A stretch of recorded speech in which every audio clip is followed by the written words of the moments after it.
If you've spent any time studying frontline accounts from World War II, you already know something that most documentaries never show. Armies didn't win battles with factory-fresh weapons alone.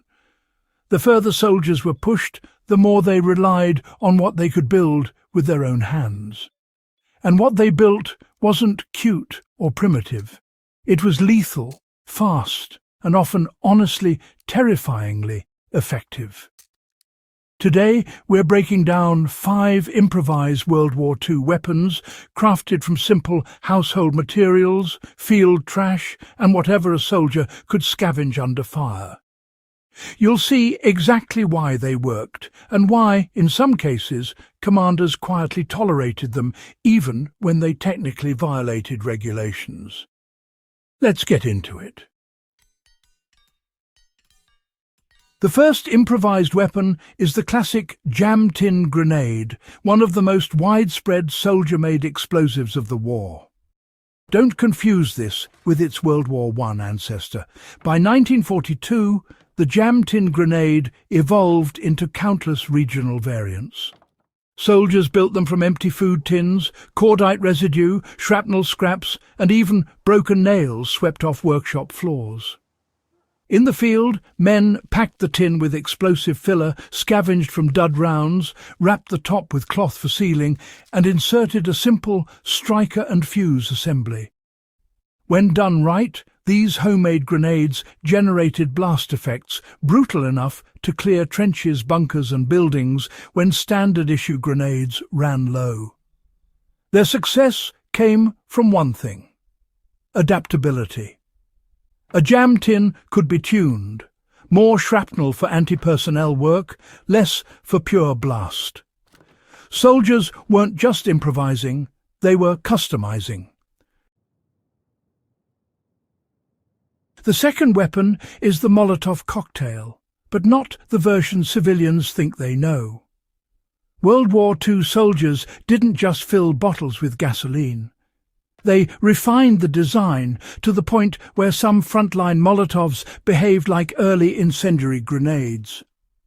Troops added motor oil for cling, soap flakes for thickening, tar for adhesion, and even rubber scraps dissolved into fuel to create a sticky fire compound similar to napalm's earliest formulations.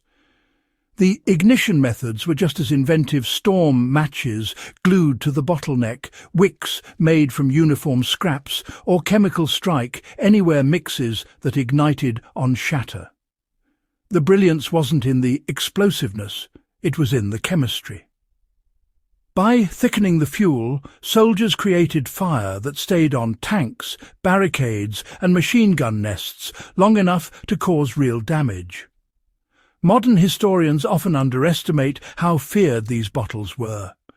German armoured units explicitly trained crews to avoid alleyways and urban choke points where Molotovs were known to appear like lightning. The third improvised weapon was the bed-frame submachine gun, built in workshops and garages across occupied Europe. Resistance movements took scrap metal, mattress springs, heating pipes and bicycle parts and turned them into functioning firearms. The British Sten gun, for example, was designed precisely because underground fighters could replicate it using civilian tools. For every factory-made Sten, there were dozens of crude copies assembled in barns and attics.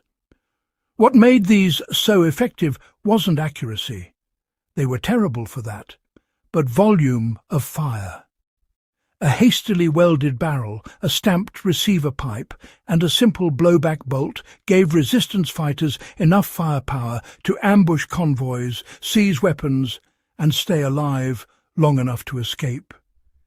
They were survival tools, born from desperation and metal scrap.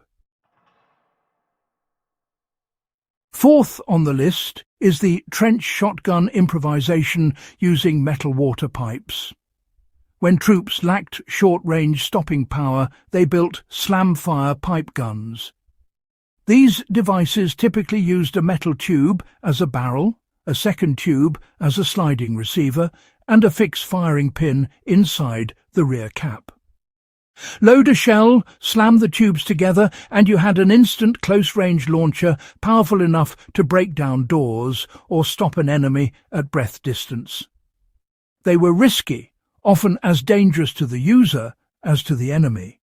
But when you're clearing a basement or fighting in a forest at night, reliability and simplicity matter more than elegance. These pipe guns also became a psychological weapon. Even seasoned troops hesitated when they heard the distinctive hollow clack of a slam-fire mechanism. The fifth and most overlooked improvised weapon is the pressure cooker mine. In many theatres, Burma, Yugoslavia, the Philippines, pressure cookers became the perfect anti-vehicle trap. They held shape under compression, sealed tightly, and didn't draw suspicion. Soldiers packed them with TNT blocks, scrap steel, and simple nails for fragmentation. A wooden board, a hinge, and a plunger fuse turned them into deadly pressure-activated mines. Trucks, patrol cars, and even light tanks triggered them with devastating consistency. Some partisans went a step further and disguised the mines under real kitchen waste, broken pottery, or spilled rice to blend into the terrain. The genius was camouflage, not just construction. A mine you can't see is a mine you can't avoid. What ties all these battlefield inventions together isn't the junk they were made from. It's the mindset.